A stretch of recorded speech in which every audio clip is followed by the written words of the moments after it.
Samantala, kumuha raw si Senador Bong Revilla ng isang eksperto sa pagsuri sa sulat ng tao o yung tinatawag na handwriting expert. At yan ay para matukoy kung tunay ba o pineke ang mga pirma niya sa mga dokumentong may kaugnayan sa mga umano'y kadudadudang mga NGO o non-government organization na napuntahan ng kanyang pork barrel. Ang Commission on Audit ay nagtataka naman, hindi na raw ito kailangan dahil kinumpirma na raw sa kanila ni Senador Revilla na kanya nga ang mga naturang pirma. Nakatutok si Joseph Moro.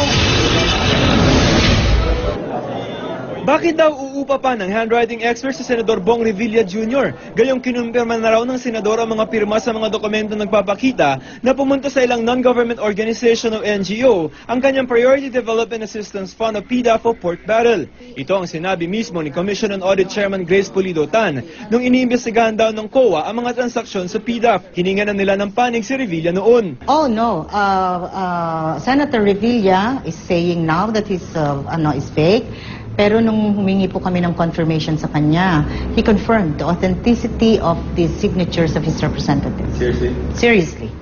And they have everything in writing. Sa special audit report ng COA sa pork barrel, makikita naglipat ng kanyang pork barrel si Revilla sa 8 non-government organization. Ang kabuang halaga ng inilipat niyang pork barrel mula 2007 hanggang 2009, lampas kalahating bilyong piso.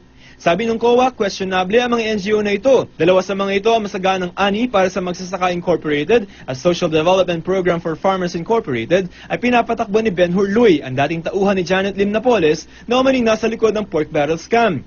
Hiningi namin ng kopya ng mga dokumentong hawak ng COA na may kaugnayan kay Revilla pero tumanggi ang COA na ibigay ito. Kasi yung mga dokumento sa mga NGOs na namin nakuha So ibinalik namin sa kanila.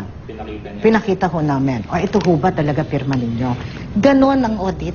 Sinusubukan naming kunan ng pahayag si Revilla, pero ayon sa kanyang opisina, ang kanyang abogado na lamang na si Atty. Joel Bodegon ang aming kausapin. Hindi sumasagot sa aming mga tawag si Atty. Bodegon. Pero sa isang statement na ipinadala ng opisina ni Revilla sa GMA News kahapon, sinabi nitong sa initial daw na pagsilip ng opisina ni Revilla, wala raw silang makitang record na nag-endorso si Revilla na maglipat ng pondo sa mga NGO. Handa rin daw ang senador na sumailalim sa isang impartial investigation o walang kinikilingang investigasyon sa paggamit ng kanyang PDAF.